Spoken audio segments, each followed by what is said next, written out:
The roar of the crowd was a physical force, a wave of pure, unadulterated joy that washed over me, vibrating through the stadium seats and up into my bones. Taylor Swift was a glittering speck on the distant stage, but her voice, clear and powerful, wrapped around the tens of thousands of us packed into Mercedes-Benz Stadium in Atlanta. The stadium lights pulsed in a rainbow kaleidoscope, a synchronized heartbeat for the masses.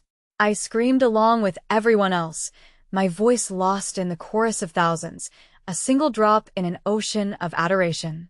The irony wasn't lost on me.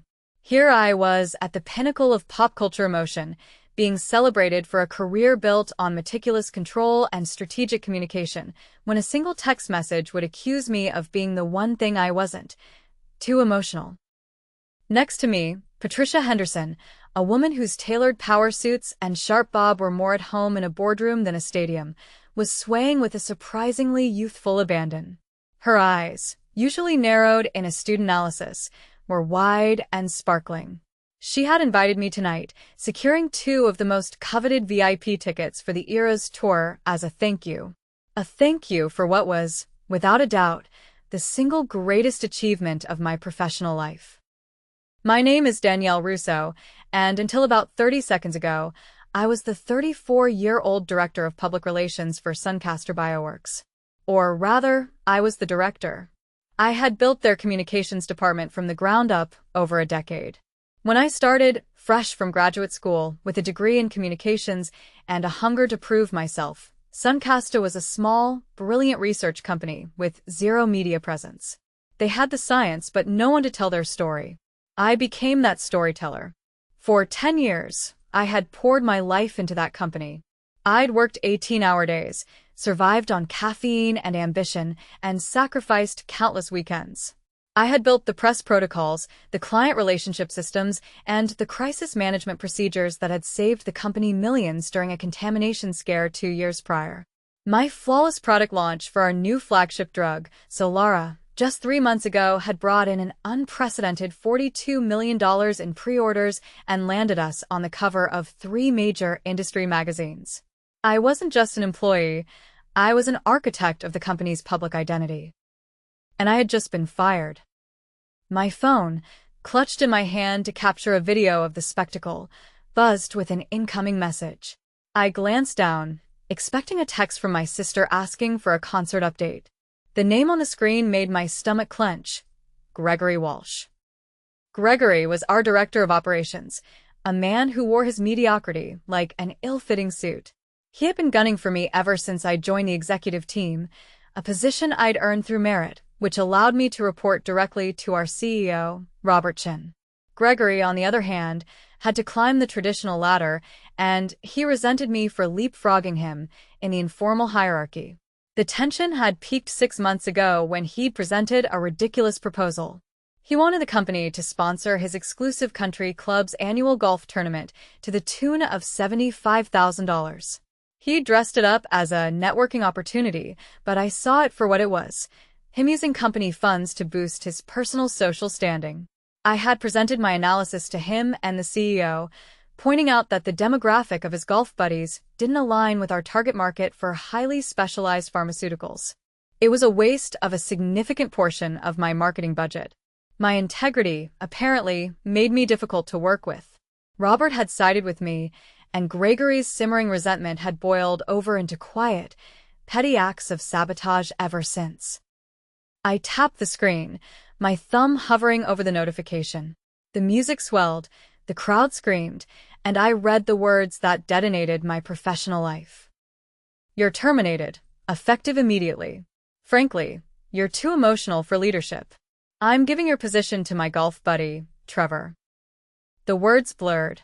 The sound of the stadium faded into a dull roar in my ears. I read the text again. And again. Each word was a tiny, sharp icicle piercing through the warmth and elation of the concert. Too emotional?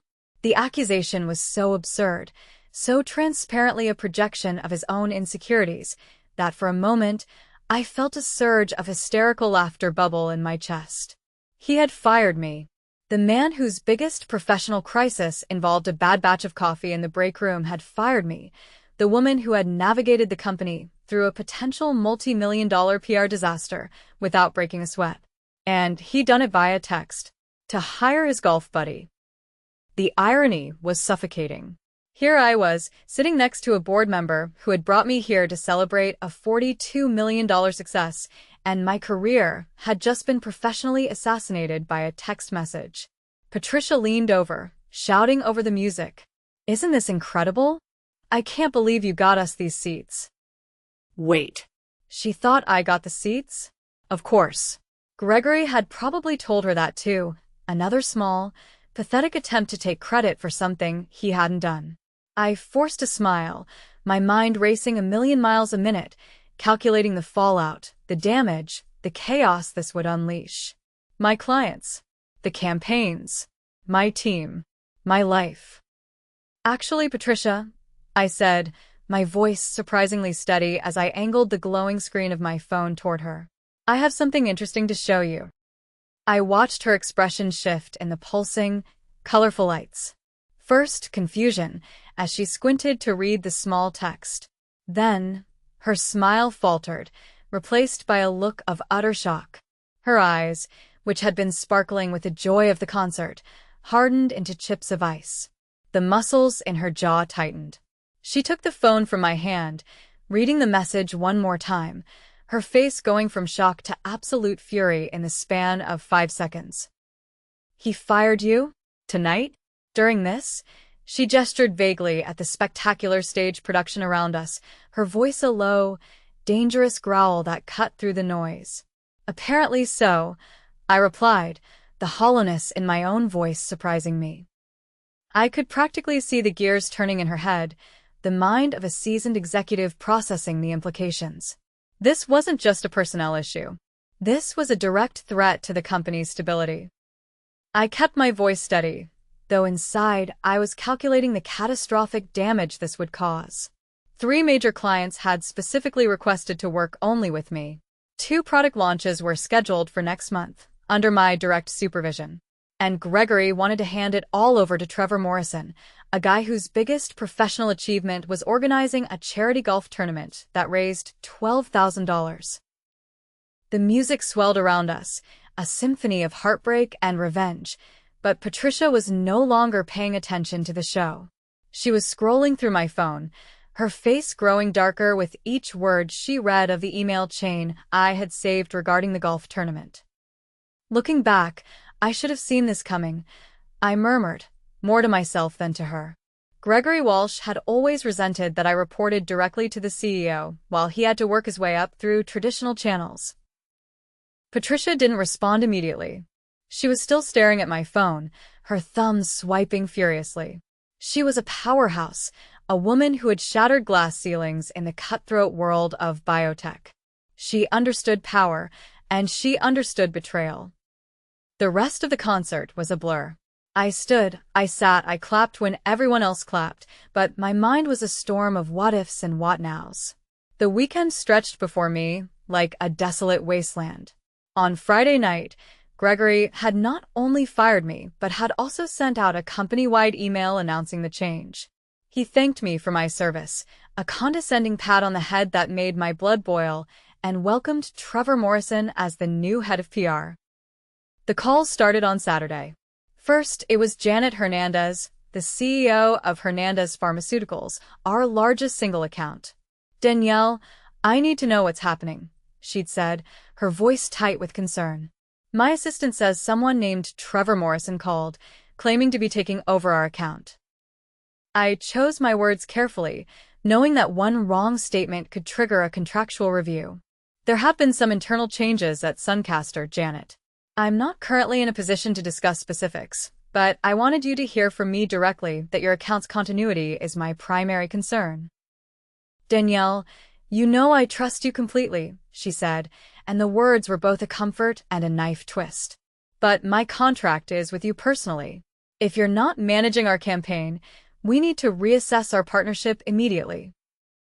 By 8 a.m. on Monday, I had received similar calls from the heads of Morrison Medical and Westbrook Research.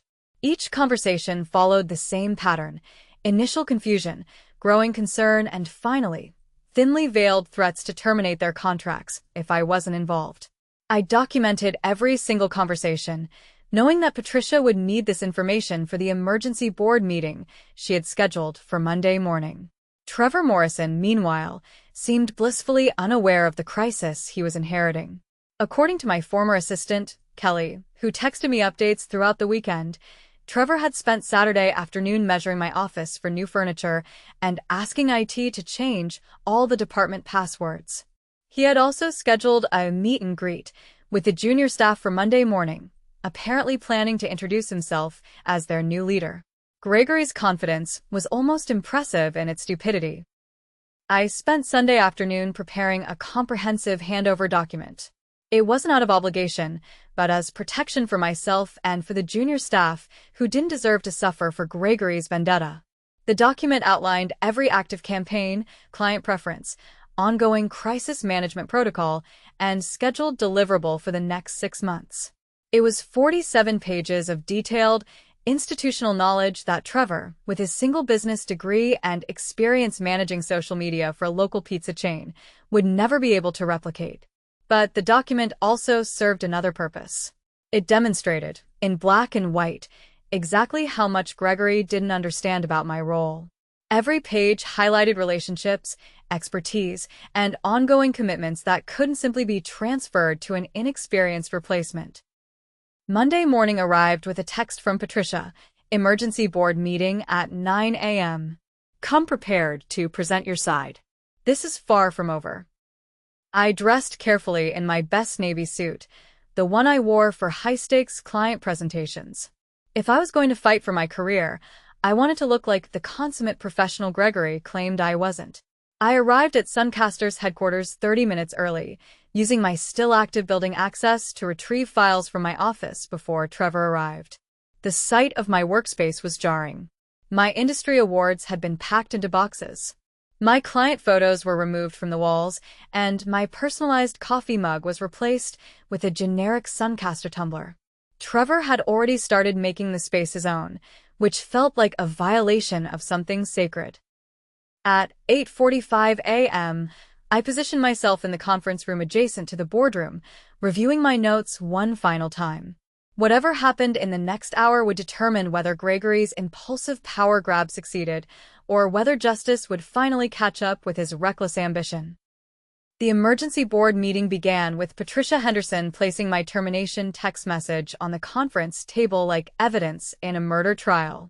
The 7 board members read it in silence, their expressions ranging from confusion to outrage as the implications became clear. Gregory fired our director of public relations via text message, Patricia announced, her voice carrying the authority of someone who had spent 20 years building corporate empires. During a concert, without board consultation.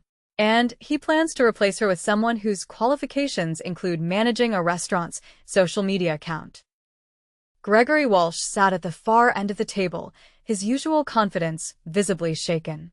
He had clearly expected this to be a routine personnel announcement, not a tribunal examining his decision-making competence.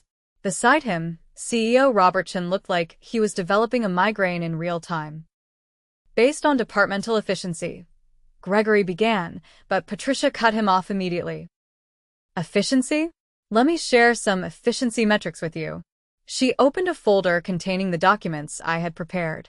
Danielle Russo generated $234 million in positive media coverage value last year. Her client retention rate was 96%. She prevented 3 potential crises from becoming public scandals, saving us an estimated $50 million in damage control costs.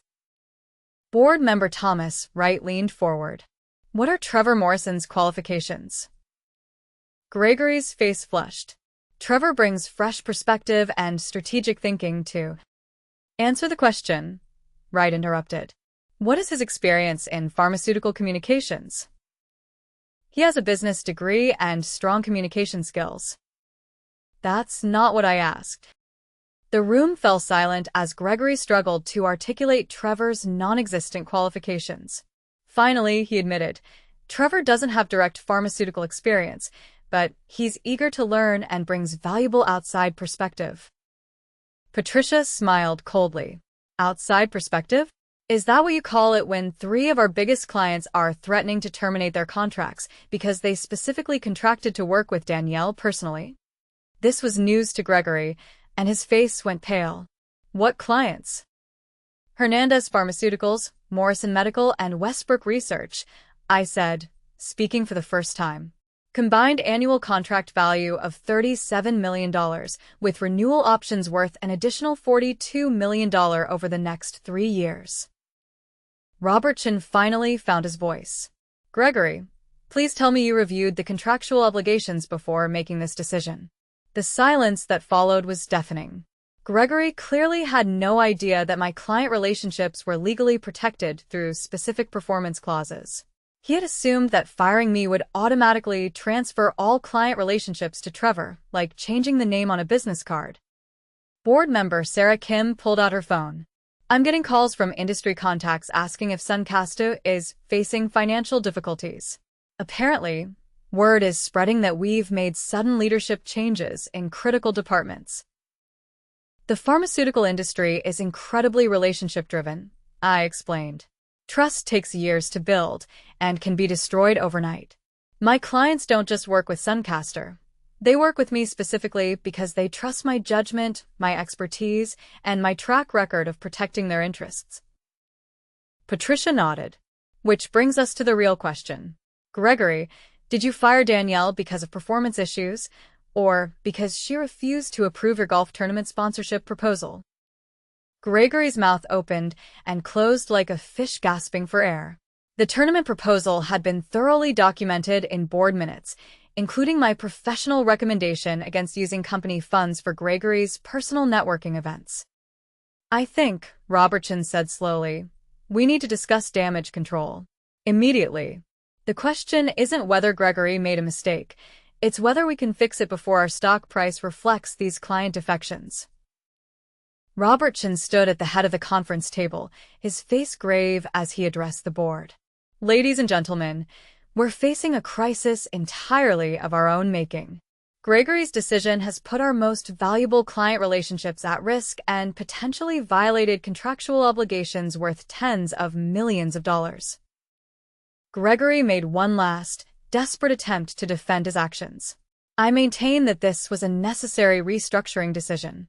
Danielle was resistant to new ideas and difficult to work with when implementing strategic changes. Stop. Patricia's voice cut through the room like a blade. Let's address this resistance to new ideas. Danielle, please tell the board about Gregory's most recent strategic suggestion. I opened my portfolio and pulled out the proposal Gregory had submitted 3 weeks earlier. Gregory requested approval for Suncaster to sponsor his country club's annual golf tournament at a cost of $75,000. His justification was that it would provide networking opportunities with potential clients. And your professional assessment? Robert asked. I recommended against it for several reasons. First, the demographic attending Gregory's country club doesn't align with our target market. We're a pharmaceutical research company, not a luxury consumer brand. Second, $75,000 represents approximately 15% of my entire annual marketing budget, which would require cutting other proven initiatives. Third, the optics of spending that much on a golf tournament while we're asking employees to accept smaller raises due to budget constraints seemed problematic.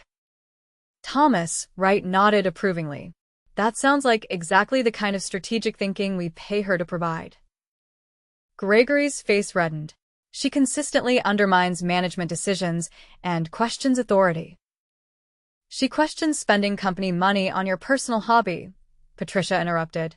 That's called doing her job. Sarah Kim looked up from her phone with alarming news.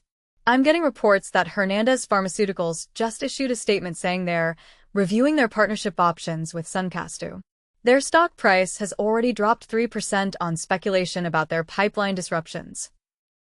The room erupted in urgent whispers as board members processed the immediate financial implications. Hernandez Pharmaceuticals represented Suncasto's largest single account, and any disruption to their partnership would devastate quarterly earnings. Robertson slumped in his chair. How long do we have before this becomes a public relations nightmare? It already is, I said quietly. Industry publications monitor partnership announcements closely. By tomorrow morning, every pharmaceutical communications firm in the Southeast will know that Suncasto made sudden leadership changes in their PR department. Our competitors will use this instability to approach our clients with retention offers. The gravity of the situation finally seemed to penetrate Gregory's delusions of competence. Maybe we can offer Trevor some additional training. Training? Wright laughed bitterly. Gregory, Danielle has 10 years of specialized expertise and established relationships that took decades to build. You can't create that with a weekend seminar. Patricia leaned forward. Here's what's going to happen. Gregory, you're going to personally call Trevor Morrison and explain that there's been a change in plans. Then you're going to draft a company-wide retraction of your premature announcement. But I already promised him the position. Then you'll explain that you made a promise you didn't have the authority to keep, Robert said firmly. This board has ultimate authority over department head appointments, and we're exercising that authority now. The room fell silent as the reality of Gregory's situation became clear. He had overplayed his hand spectacularly, turning what should have been a routine power struggle into a company-threatening crisis. Danielle, Patricia said, turning to me with a slight smile. I believe we have some offer negotiations to discuss. Tuesday morning, I walked back into Suncaster Bioworks with a spring in my step and a significantly improved employment contract in my briefcase. The emergency board meeting had concluded with Gregory's immediate suspension pending review, Trevor Morrison's hasty dismissal before he could cause further damage, and my reinstatement with a 20% salary increase plus equity compensation. But my real victory wasn't financial, it was professional vindication. The first person I encountered was Kelly, my former assistant, who was practically bouncing with excitement. Danielle. Everyone's been asking when you'd be back. Trevor lasted exactly 36 hours before he, accidentally, deleted the master client contact database. I couldn't help but smile. Accidentally. He was trying to streamline the system and somehow managed to corrupt 3 years' worth of meticulously organized contact information. IT spent all of yesterday recreating it from backup files. As I walked through the department I had built from nothing, junior staff members approached with expressions of relief and barely contained joy. The past 4 days had shown them exactly what my institutional knowledge and leadership were worth. Without my guidance, they had struggled with basic client communications and nearly missed 2 critical campaign deadlines. My office had been hastily restored to its original configuration, though I noticed Gregory's personal items were conspicuously absent from the adjacent director's suite. Patricia had mentioned during our contract negotiations that Gregory's future with the company was under evaluation, which was corporate speak for updating his resume. I spent the morning fielding calls from clients who were relieved to hear directly from me that the personnel transition had been resolved. Janet Hernandez was particularly blunt. Danielle, that Trevor person called me 3 times yesterday asking basic questions about our product pipeline. It was like explaining quantum physics to a golden retriever. By noon, word had spread throughout the pharmaceutical industry that Suncasto had restructured its recent organizational changes. The stock price recovered, client confidence stabilized, and normal operations resumed. The true extent of Gregory's downfall became clear over the following weeks. The board's investigation revealed a pattern of questionable decisions and ethical lapses that extended far beyond my termination. His expense reports showed numerous business dinners at his country club with people who had no apparent connection to Suncasto. He had also been pressuring vendors to sponsor his personal golf events in exchange for favorable contract considerations. Most damaging was the discovery that Gregory had promised Trevor Morrison my position 3 months before firing me, complete with a written agreement outlining salary and benefits. This proved premeditation and demonstrated that my termination was retaliatory rather than performance-based. Patricia called me into her office on a Friday afternoon with an update. Gregory submitted his resignation yesterday. He's accepted a position with a small consulting firm in Tampa, Florida. A significant step down from a director level at a major pharmaceutical company. I felt a complex mix of satisfaction and professional disappointment. Gregory's vindictive behavior had created unnecessary chaos, but I took no pleasure in anyone's career destruction. Trevor Morrison has also found new employment, Patricia continued, with barely concealed amusement. He's managing social media for a chain of pizza restaurants. Apparently, he decided pharmaceutical communications was too complicated for his skill set. The irony was perfect. Trevor had returned to exactly the type of role he was actually qualified for, while Gregory discovered that burning bridges in a specialized industry severely limited future opportunities. My real revenge wasn't orchestrating their downfall, it was simply excelling at my job while they demonstrated their incompetence. The contrast spoke for itself. That afternoon, I received a handwritten note from Robertson. Danielle, your professionalism during this crisis reminded everyone why strong leadership matters. Thank you for handling an impossible situation with grace. Sometimes the best revenge is just being excellent while your enemies destroy themselves through their own poor choices. As I looked toward the future, I realized that surviving Gregory's betrayal had actually strengthened my position within the company and industry. The board's confidence in my abilities was now unshakable.